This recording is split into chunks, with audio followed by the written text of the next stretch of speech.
Hello, my name is Zohar Mihaely, and I want to introduce you to my new book, Man Confronts Himself Alone. I begin with the reason I wrote it and for whom it is intended. For decades, the consequences of our current hyper-technological reality are debated. Some regard it as a threat, while others see it as an extraordinary opportunity. This issue comes to the forefront from time to time, as you know.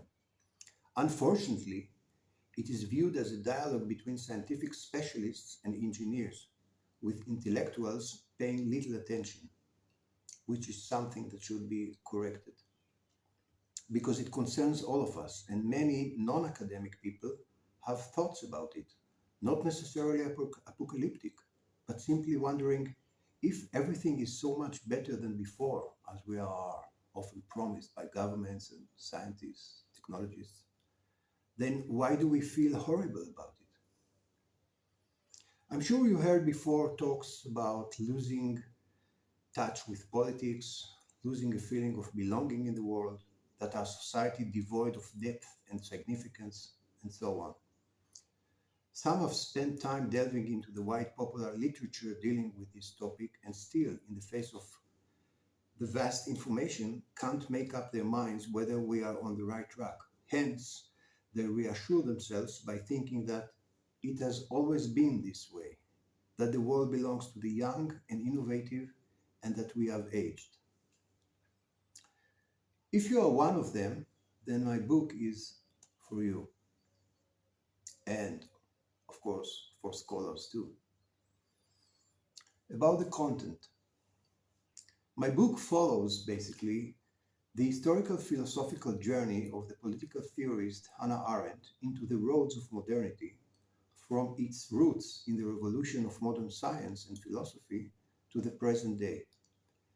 By exposing the entanglements and tensions of political and scientific considerations and their impact on society throughout this dynamic period in history, she seeks to explain how we arrived at this frightening reality, namely that the human genius, who reached an unprecedented peak in the achievements of science and technology that gave birth to a universal worldview that fulfilled an ancient dream of freeing man from the boundaries of nature on earth, have degraded politics, culture, and society to an equally unprecedented low level.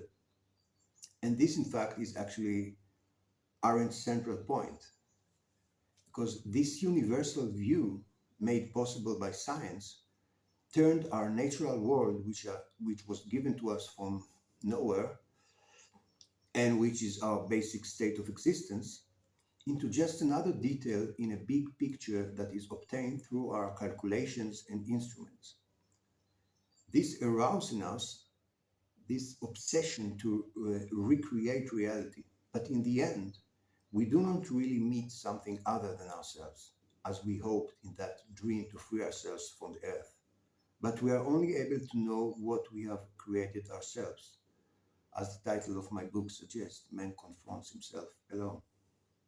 This is the case with the conquest of space, but more importantly, according to Arendt, in our relationships to our world, the political environment which we have constructed by ourselves, and in fact it is the stage of human affairs. Arendt refers to it in her books as alienation from the world. Now, if Arendt was living now, she would not be astonished that the discourse over science and technology has been confined to engineers and technologists. One of her main conclusions is that the scientists have gained unprecedented political power in a way that today dictates the very direction of politics, the field of human relations. The problem in it, according to her, is that although, unlike professional politicians, scientists do know how to initiate an act to start something new, but they do so while ignoring the world of ordinary people, their needs, considerations, and their very common sense. The solutions Arendt offers are quite simple. It seems that it's not always been this way. We live in special times on the brink of a dramatic turn in the history of humanity as we know it. But this is not destiny. As an advocate of participatory democracy, Arendt sees the human condition as subject to citizen choice. The question, therefore, of technology and science is not technical, the means are there, but political. It is we who have to decide which world we want to live in. The decision should not be left in the hands of scientists. Finally, what can you benefit from reading my book? Conclusions are important, and I mentioned a few already. But the path that the reader, you, goes through with Arendt is not only illuminating but surprising too. Her story of modernity is narrated differently from what we thought we know about it. For example, her use of banal terms such as work, toil, craft, and political activity as a reference through which she simplifies complex scientific and social ideas and describes the dynamics of disappearing phenomena and processes that appear in modern life.